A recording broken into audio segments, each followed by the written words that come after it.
Bom, a mensagem hoje que Deus tem para nós, não quero fugir do esquema desse fim de semana. A mensagem é uma mensagem profética também, uma mensagem importante para os dias em que vivemos. Aliás, se existe um tempo em que é necessário uma mensagem de advertência, de despertamento profética, o tempo é agora.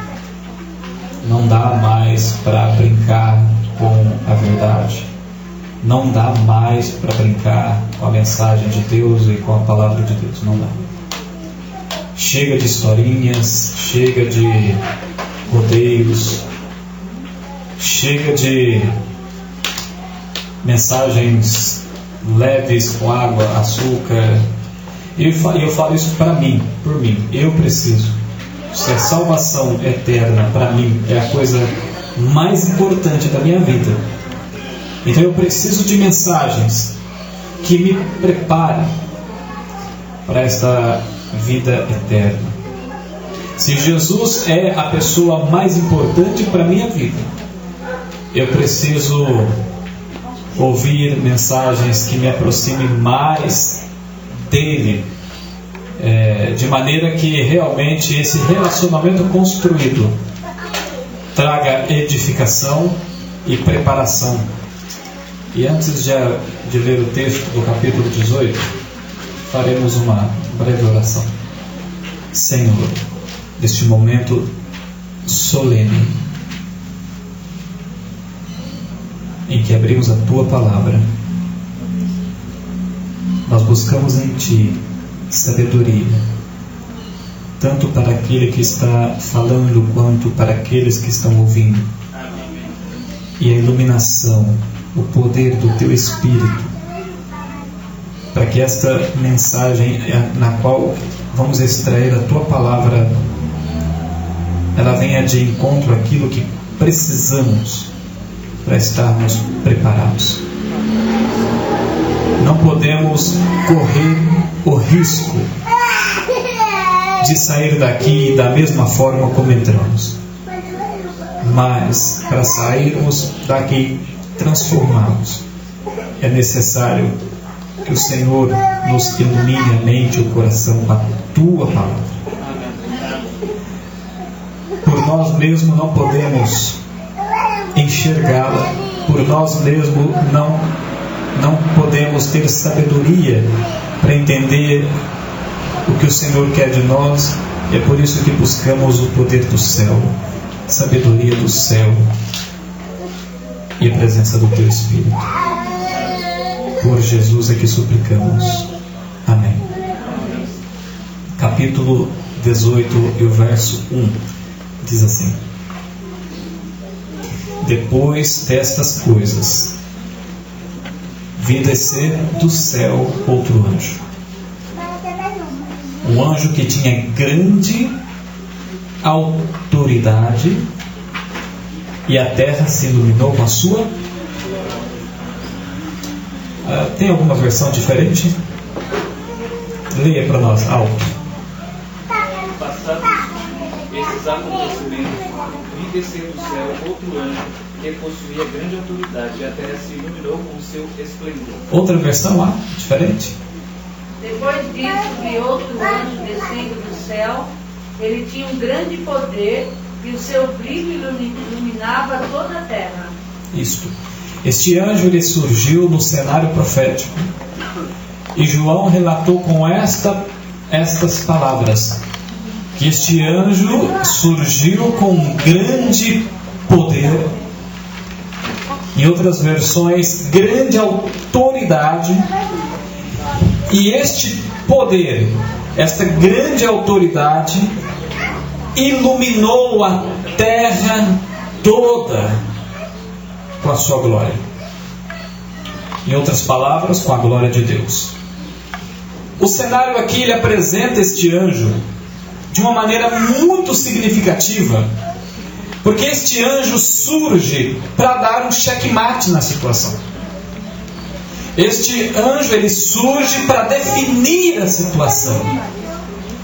Ele surge com uma autoridade, com poder para ceifar, para colher, para dividir ou para juntar e para dizer basta.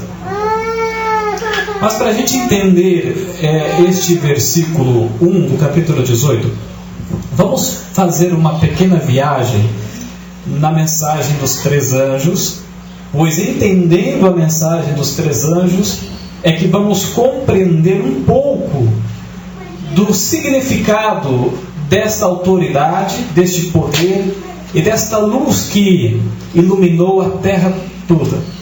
Alguns podem talvez estar assim um pouco curiosos, mas que luz é essa? Será que é uma luz comum, como o sol, como uma lâmpada? Como assim? Como que isso vai acontecer? Nós vamos entender no decorrer da mensagem. Mas vamos abrir no capítulo 14 e vamos trabalhar um pouco a ideia dos 3 anjos. O versículo 6 e o versículo 7 apresentam o primeiro anjo e diz: vi outro anjo voando pelo meio do céu. E este anjo tinha o quê? O Evangelho? O Evangelho eterno. Este Evangelho eterno significa o quê? Vamos tornar um pouco interativo o nosso culto hoje. Não tem problema se alguém errar, não tem problema. Nós estamos aqui para aprender mesmo. Mas o que significaria este Evangelho eterno que este primeiro anjo estaria trazendo? A palavra de Deus, mensagem de salvação eterna, a última mensagem,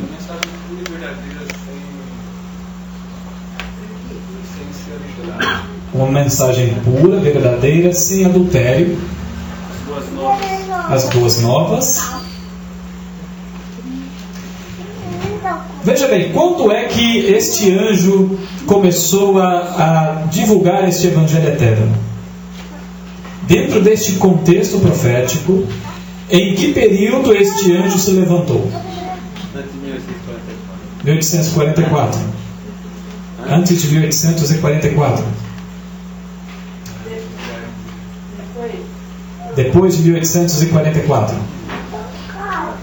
O que aprendemos tradicionalmente? 1840. Como? Em 1840. O marco da data é esta. O marco do princípio, do início é este, 1844. Ok. Agora, temos como base 1844. O que acontecia antes desta data? De forma geral, não precisa ser assim muito próximo, 1843 e o mês 11, não precisa ser muito próximo, pode ser um pouco antes. A reforma da igreja? Quando Jesus se refere novamente ao Evangelho eterno, ele diz o Evangelho do Reino, e diz que é chegado o Reino dos Céus. Então aqui este anjo começa a anunciar a chegada desse reino também, a anunciar o Evangelho desse reino. Sim, começa a anunciar a chegada desse Evangelho do Reino. Um contexto interessante aqui também é que antes desta data, o cristianismo passou por muitas turbulências, não é verdade? O profeta diz que a verdade ficou vestida de saco por quanto tempo? 1260 anos. O que houve durante este período, este intervalo de 1260 anos? Perseguição.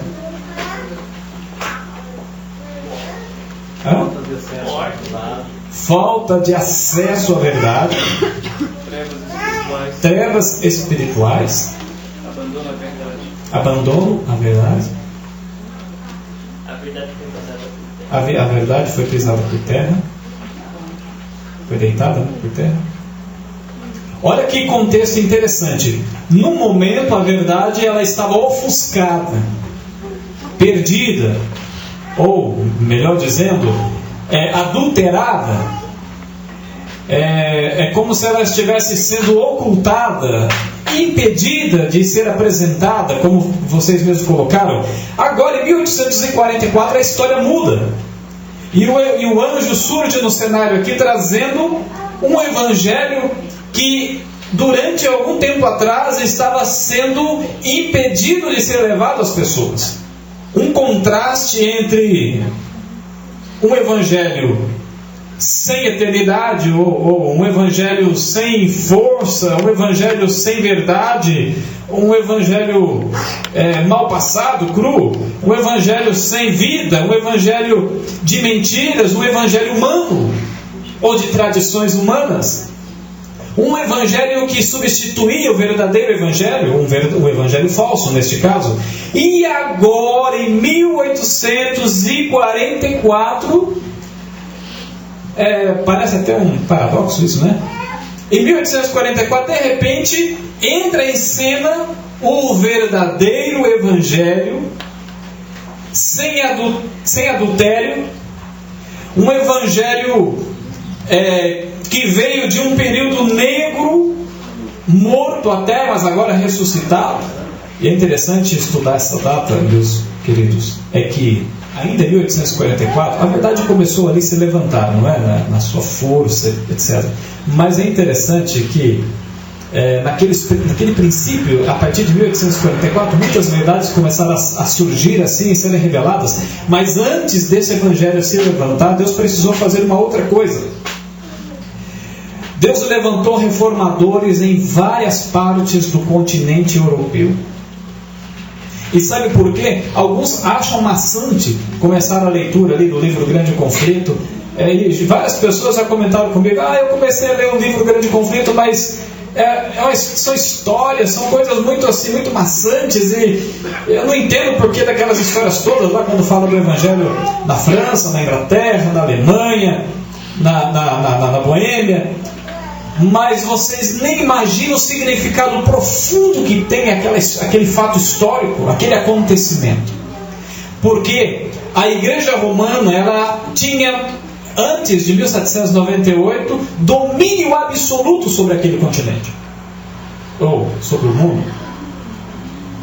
O Espírito de Profecia, até no próprio livro Grande Conflito, chega a dizer que naqueles tempos da Idade Média, até antes um pouquinho, que os papas tinham poder absoluto para tronar e destronar reis. Perceberam? Portanto, o contexto de Deus ter levantado esses reformadores era para inibir o poder da igreja, inibir o poder da Babilônia.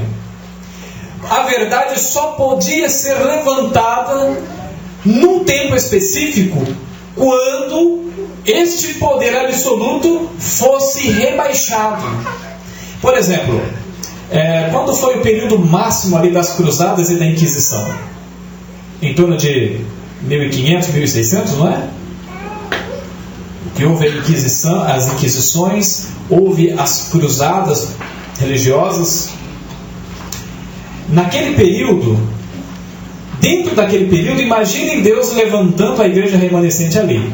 O que aconteceria? O que vocês acham? Naquele período de 1500, 1600, quando Calvino foi queimado, quando Lutero foi perseguido, Jan Hus e Cliff foram perseguidos e mortos também, o que aconteceria com a igreja remanescente se ela tivesse surgido não em 1844, mas naquele período? As doutrinas iriam decair e o povo iria perverter-se. Foi o que aconteceu com esta mensagem de Jesus, não é? Da forma. Perfeito. Perceberam? Portanto, meus irmãos, é por isso que no livro do Grande Conflito tem todo aquele trajeto histórico. Ali o Espírito de Profecia está apresentando como Deus rebaixou o poder da Babilônia naquele tempo, para que em 1844 a verdade pudesse ser levantada. E quando a igreja remanescente surgiu neste período, ela surgiu num tempo em que era propício para o seu crescimento e seu amadurecimento. E agora o Evangelho eterno, o Evangelho verdadeiro, o Evangelho não dissidente, o Evangelho puro, o Evangelho com verdades reais da salvação eterna, começa a ser levantado e pregado com grande força. Pois o texto bíblico diz assim, vamos lá, capítulo 14, versículo 6. Vi outro anjo voando pelo meio do céu, tendo o evangelho eterno para pregar aos que se assentam sobre a terra, a cada nação, tribo, língua e povo, todo mundo. E o verso 7 diz assim, dizendo em... Como? Não entendi. Grande voz. Aqui não está dizendo em voz normal, ou num tom que dê para todo mundo ouvir, ou uma voz assim não muito forte.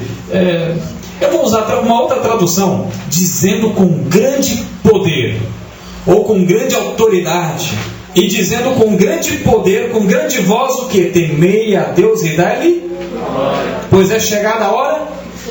Eu não vou entrar aqui nos detalhes do conteúdo aqui dessa mensagem, porque não é o meu foco com a mensagem desta manhã.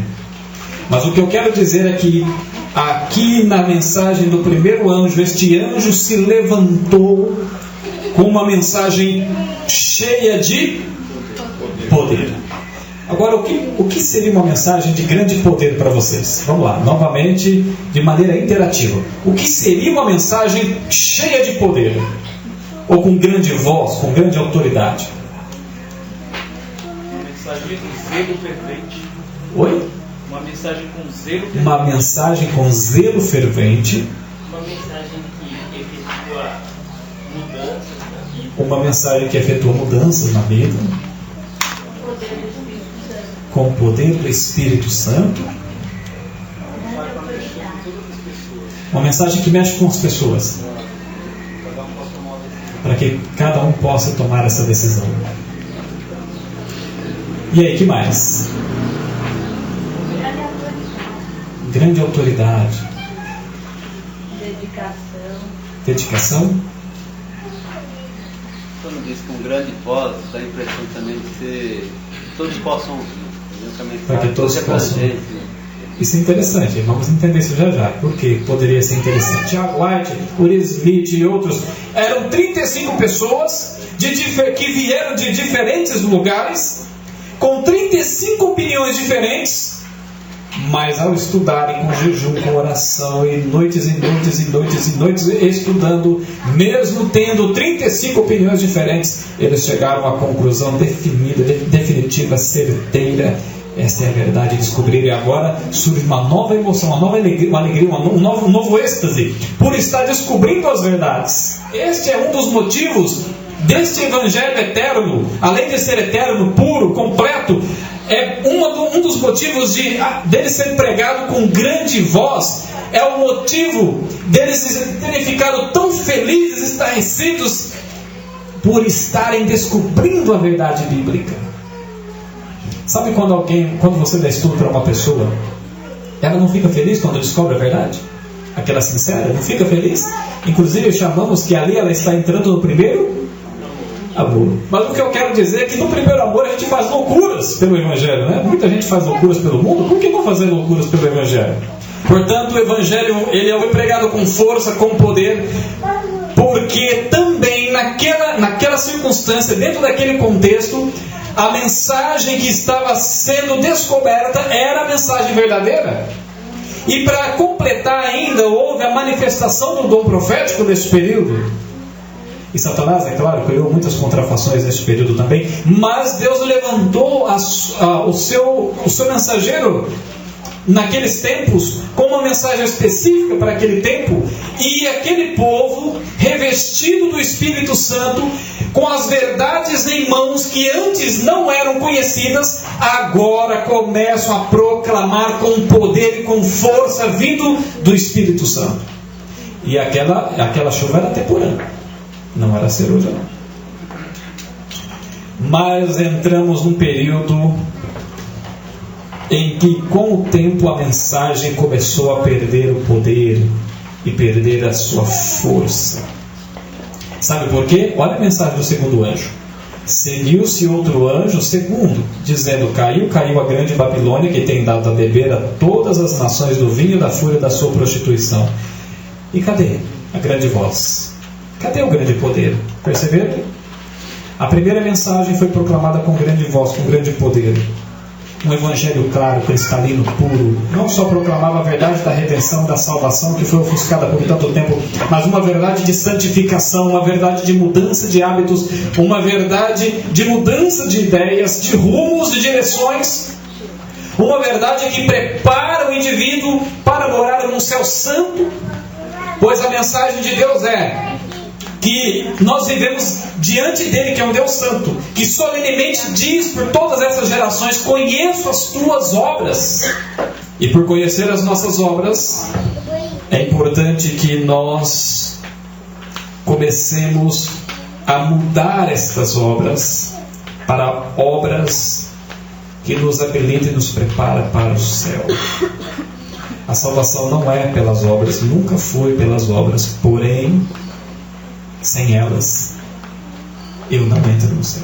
É o mesmo que você se casou, você tem a sua esposa, né? Agora, depois de casado, eu pergunto: você vai viver nas obras antigas? É assim? Você vai continuar saindo com as moças aí, que não tem nada a ver agora com você? Você vai continuar aí vivendo aquela vida comum de solteiro? Vai continuar vivendo as velhas obras de solteiro? Vai, sim ou não? Sim ou não? Não. Agora você se casou, você ama a sua esposa, e agora você ama o seu esposo, agora as suas obras mudam. E da mesma forma, quando o Evangelho alcança, quando a salvação nos alcança, as obras se tornam um fruto, resultado, uma consequência natural, e às vezes até com sacrifício, para viver em conformidade com as obras de uma vida matrimonial com Deus e com Cristo. Perceberam a diferença? Agora o segundo anjo, ele volta, ele se levanta, porém não com o mesmo poder do primeiro anjo. Agora eu pergunto para vocês: por que razão, já que vocês enumeraram aqui algumas razões por que talvez o primeiro anjo tenha vindo com poder, e o que significa este poder? O que significa então o fato do segundo anjo ter se levantado, mas sem grande voz, sem poder, sem autoridade? O que vocês acham? Poderia ocasionar uma sacudidura antes do tempo. O que vocês disseram do primeiro anjo é só falar o contrário agora. O que aconteceu com o primeiro anjo? Porque ele se levantou com grande voz, com grande poder, e agora o segundo anjo se levanta com meio capengando espiritualmente. E a verdade começou a cair. A verdade começou a cair? Um desânimo espiritual? Vamos lá. O que vocês acham? Mais? Será que neste período a verdade começou a ser abrandada? Será que neste tempo da mensagem do segundo anjo, será que a verdade começou a virar uma mensagem meio light, água com açúcar? A primeira mensagem pode ser fazer um paralelo com a conversão. Quando a gente se converte, tem sempre já de ir atrás dos colegas. A segunda mensagem começa a entrar no processo de santificação. Começa a ser mais difícil. Você já não está mais animado, você vê que está tendo muita dificuldade e vai ter que lutar, está mais preocupado com a luta do que com a alegria de ter descoberto algo novo. Interessante, viu? Primeira mensagem, a mensagem da conversão, a segunda da santificação, e todo o processo de santificação é mais difícil. Porque deixou o primeiro amor. Porque deixou o primeiro amor? Será que talvez o mundo esteja entrando sorrateiramente?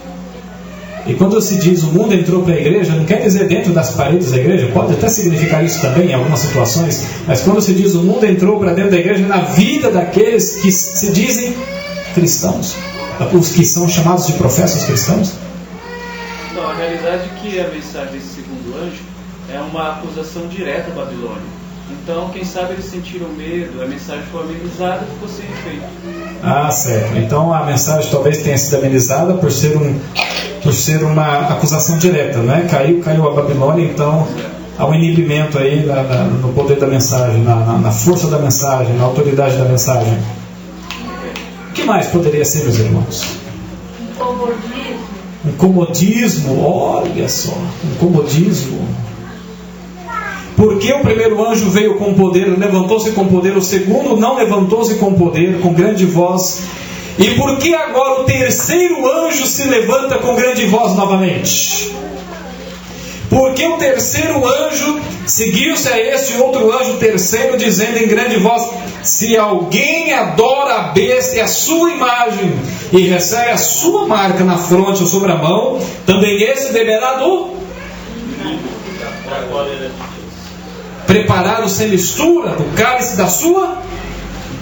Meus queridos, o terceiro anjo agora se levanta com uma mensagem poderosa, mas também com uma voz poderosa, com autoridade, com grande voz. E é uma mensagem de advertência, olha aqui. Não é verdade? Uma mensagem de advertência, de acusação também. E o interessante, sabe o que é? É que essa terceira mensagem, ela se levanta com força, com poder, não apenas para os de fora. Toda mensagem bíblica, ela é tanto para quem está dentro quanto para quem está fora. Mas eu estou fazendo questão de frisar isso aqui para que vocês não corram o risco de imaginar apenas o povo lá fora. Porque Jesus ensinou que o Evangelho começa primeiro por quem? Jerusalém. Pedro falou isso, Jesus falou isso, primeiros de Jerusalém, primeiras ovelhas de dentro do aprisco. E é assim em todo o contexto, e é assim no nosso tempo, e vai ser assim até a sacudidura. Vamos fazer uma pequena revisão aqui do que nós aprendemos. Espera aí, volta um pouquinho. Primeiro, 1844. Então levanta-se o primeiro anjo com grande voz. É o que nós já vimos. Aí entra o segundo anjo no cenário. Dentro da sequência das mensagens, levanta-se o segundo anjo com grande voz? Não, sem grande voz, sem grande voz. Aí entra o terceiro anjo, aproximação do fim. Entre a aproximação do fim e entre a sacudidura vai acontecer o quê? Uma proclamação da mensagem novamente com grande, na mensagem do terceiro anjo. Entre a aproximação do fim e a sacudidura, uma mensagem dura para alguns, uma mensagem forte, poderosa, com grande voz e com grande autoridade. Mas o que acontece? Porque chegamos agora no tempo do terceiro anjo e a mensagem novamente se levanta com grande voz. Continua. Veja esta citação. Eu estou focando o assunto, está bem? É claro que temos vários significados, mas eu quero focar o assunto para um tema em especial. No livro Primeiros Escritos, na página 270, está escrito assim: perguntei a significação da sacudidura que eu vira, e foi-me mostrado que era determinada pelo testemunho direto. Testemunho direto. Pelo testemunho direto contido aonde? Em quem? No conselho da testemunha verdadeira, contrário ao curso de falso. A igreja de quem? De Laodiceia. E esse testemunho direto produzirá um efeito no coração daquele que essa verdade que será pronunciada de maneira direta, clara, ela vai produzir um efeito. Resta saber se esse efeito na minha vida, na sua vida, vai ser positivo ou não. Vai depender da maneira como eu vou reagir diante dessa mensagem. O efeito vai ser produzido, porém, vamos lá, e o levará a empunhar o estandarte e propagar a verdade. Em outras palavras, esta mensagem que será pronunciada, pregada com força, com poder, que causará divisão, que causará sacudidura, e não apenas na igreja remanescente, mas também em todo o planeta, em todo o mundo, ela produzirá um efeito no coração, e alguns que ouvirem esta mensagem também vão se levantar com ela, além de aceitar esta mensagem, além de reconhecer a mensagem como necessária para a vida, ainda também não vão ficar parados, sentados nos bancos, não, vão se levantar, vão proclamar esta verdade, seja pastor, seja leigo, seja estudado, seja não estudado, seja iletrado, seja o que for. As pessoas vão se levantar, muitas pessoas vão se levantar e pregar esta mensagem, movidos pelo poder do Espírito Santo. E no livro Grande Conflito nos revela que pessoas simples, pessoas que nunca passaram talvez pelas escolas, elas se levantarão com poder e proclamarão a mensagem com um grande poder e com grande força. E essas pessoas vão ser preparadas pelo Espírito Santo de tal forma que nenhuma faculdade, nenhuma escola prepararia. E continuando o texto, diz que alguns também não suportarão. Olha que curioso, um grupo aceita, um grupo permite que aquela mensagem afete a vida, para que ela transforme a vida, e essa pessoa ainda se levanta com força, com o poder do Espírito Santo, e também, juntamente com os demais, começam a pregar com força a mensagem que aprendeu, a mensagem que ouviu, a mensagem que recebeu. Mas um outro grupo não aceitará esta mensagem, porque a profecia diz: levantar-se-ão contra. Alguns não suportarão este testemunho direto. Se esse testemunho direto é o que causará uma sacudidura, quer dizer que este testemunho direto não está sendo proclamado. Será que agora a gente começa a compreender um pouquinho a respeito por que o segundo anjo se levantou com uma mensagem sem grande voz, sem poder? Uma mensagem que num tempo específico começará a ser proclamada de maneira direta, de forma direta, e isso causará sacudidura. E diz, continuando: levantar-se-ão contra ele. Quem levantar-se-ão contra ele? Não é contra a mensagem, não. E as pessoas têm mania às vezes de se revoltar contra o mensageiro, né? Mas deveria se revoltar contra a mensagem de Deus, não é verdade? Mas ao contrário, se levanta contra o mensageiro. Levantar-se-ão contra ele por causa da mensagem direta. E isto é o que determinará entre quem? Entre o povo de Deus. Pode passar agora para mim. Continuando o texto, diz: vi. Foi-me mostrado no começo, e agora ela disse: vi. Portanto, não foi um conselho pessoal, não foi uma mensagem humana, não foi uma mensagem pessoal, um conselho pessoal de Ellen White, mas foi uma mensagem trazida do céu, de Deus. Será que podemos dar atenção a isso? Será que isso para nós soa como importante? Por ter sido trazido do céu? Sim ou não? O que você acha? Então, continuando, diz: vi que o testemunho da testemunha verdadeira não teve a metade da atenção que deveria, e o solene testemunho de que depende o destino da igreja tem sido apreciado de modo leviano, e se não desatendido de todo. E tal testemunho deve operar profundo arrependimento. Todos os que recebem de verdade obedecer-lhe-ão e serão o quê? Purificados. E é exatamente isso que causará a sacudidura. O testemunho da testemunha verdadeira, que purifica vidas, transforma vidas, e muitos não suportarão. Por que razão Jesus foi crucificado? Porque o seu estilo de vida era uma constante repreensão àqueles que não queriam mudar de vida. E como acontecerá a perseguição final? Por que razão?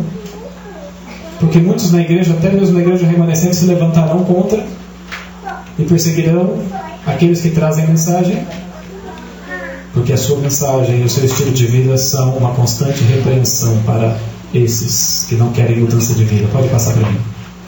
Portanto, vamos lá em Apocalipse 18 agora, para a gente poder encerrar. Onde eu quero chegar, meus queridos?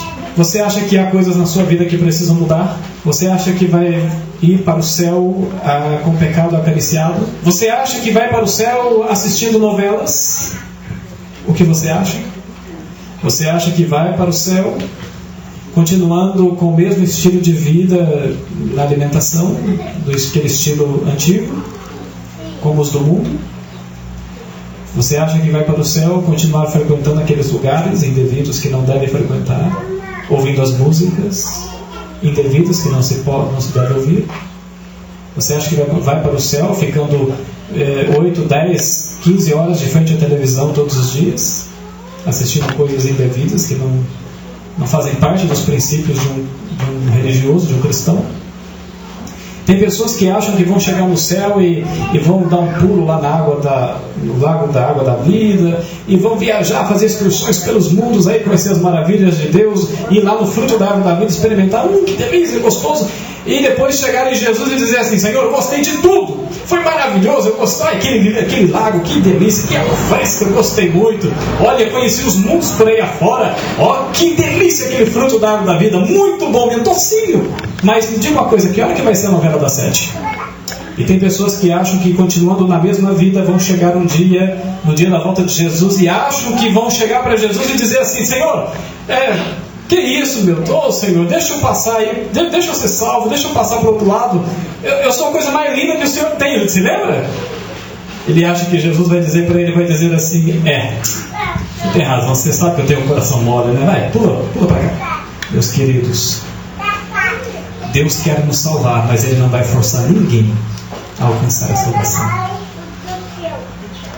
Deus vai perturbar você até o fim, enquanto você for vivo. O Espírito Santo vai tocar no seu coração, vai tentar pelo menos tocar no seu coração, na sua consciência, de apresentar o que é necessário ser apresentado, mas Ele nunca, jamais vai arrombar a porta da tua vida e fazer as coisas acontecerem da forma como Ele quer, a não ser que você convide-o e peça que Ele faça. O que é a glória de Deus que encherá a terra toda com grande poder, grande autoridade? O que seria esta glória que vai encher o mundo, a terra, o planeta todo? Que vai iluminar o planeta, que vai iluminar a terra toda? O que seria esta glória? Alguns acham que é a literatura, os comportores que vão iluminar a terra toda com toda a literatura. Alguns acham que a terra vai ser iluminada com sinais de TV, da Novo Tempo, ou da Rádio Novo Tempo, e assim a terra toda vai ser iluminada com a glória de Deus. Alguns acham que é pregando de porta em porta e vão fazer um enorme trabalho em todos os lugares, e assim a glória de Deus vai alcançar todos os cantos do planeta, do mundo. Mas o que é esta glória de Deus que vai iluminar a terra? O Espírito de Profecia responde: o que iluminará a terra toda com a glória será o caráter de Deus impresso nas vidas transformadas. A glória de Deus é o seu caráter impresso em vidas humanas transformadas pelo poder de Deus. Livro de São João, capítulo 1. Capítulo 1 e o verso 14 primeiro. E o Verbo se fez carne e habitou em? O Verbo se fez carne e habitou entre? Deus olhou para o mundo e percebeu que o mundo precisava de uma coisa. E Deus percebeu que o mundo precisava da mensagem de salvação, da redenção. Deus olhou para o mundo, viu a necessidade do mundo, e Ele então enviou no mundo aquilo que nós precisávamos. O que Ele enviou? O seu Filho, o seu Verbo. O Verbo se fez carne e habitou entre nós. Deus queria restituir, reimprimir, trazer de volta o seu caráter que havia sido destruído lá no Éden, em Adão e Eva. Quando Adão e Eva saíram das mãos de Deus, a Bíblia diz que eles foram feitos à imagem e semelhança de Deus. E esta imagem e semelhança, a aplicação mais significativa ali é que eles eram similares. Eles tinham a imagem e semelhança de Deus no caráter. Mas quando Satanás os levou ao pecado, ele tratou de destruir no caráter de Adão e Eva o caráter de Deus, e imprimiu no caráter deles o seu caráter, um caráter de pecado, de ódio, de malignidade. Cerca de 4.000 anos depois, Jesus desceu a este mundo para apresentar à humanidade o caráter que é aceitável diante de Deus. E é por isso que aqui no texto diz assim, olha: o Verbo se fez carne, habitou entre nós, cheio de graça e vimos o quê? O que nós vimos? Não entendi. Não, está muito fraco. O que nós vimos? A sua glória. Como a glória, o caráter de Deus. E agora a nossa vida, o nosso caráter começa a ser transformado. Aqueles que aceitam, aqueles que querem, aqueles que se submetem, começam a ser transformados e a glória de Deus começa a ser registrada, impressa em vidas humanas transformadas por Deus. E esta é a glória que vai iluminar a terra toda diante da humanidade, diante da igreja e diante do restante do mundo. E esta é a glória que vai criar uma divisão, uma sacudidura, não só na igreja, mas em todo o mundo. Eu termino com um apelo. Eu não poderia terminar de maneira diferente. Que glória você quer ter na tua vida? Hã? O caráter de Deus ou o caráter do mundo? O caráter de Cristo ou o caráter de Satanás? Mas lembre-se de uma coisa: se você aceitar nesta manhã o caráter de Deus a ser impresso na tua vida, comece a fazer um check-up na tua vida e comece a ver, perceber, prestar atenção para ver se você não está impedindo a obra do Espírito Santo nela. Porque pode ser que eu e vocês estejamos impedindo a conclusão da obra do Espírito Santo na nossa vida. Observe a tua vida. Observe as tuas obras, as tuas palavras, o que você coloca à mesa para comer, o que você veste, o que você ouve, o que você assiste, o que você lê. Não é verdade? Porque essas coisas são fruto, consequência daquilo que está aonde? Aonde? Aonde? Dentro, aqui dentro. É por isso que eu estou citando essas coisas, porque são frutos, consequências, resultados do que está aqui dentro. E se você sente no seu coração esta manhã, mas não só no coração, mas na consciência, na mente, se você sente que precisa se preparar e precisa entregar por completo, sem restrições, a sua vida, nós vamos cantar o hino 128.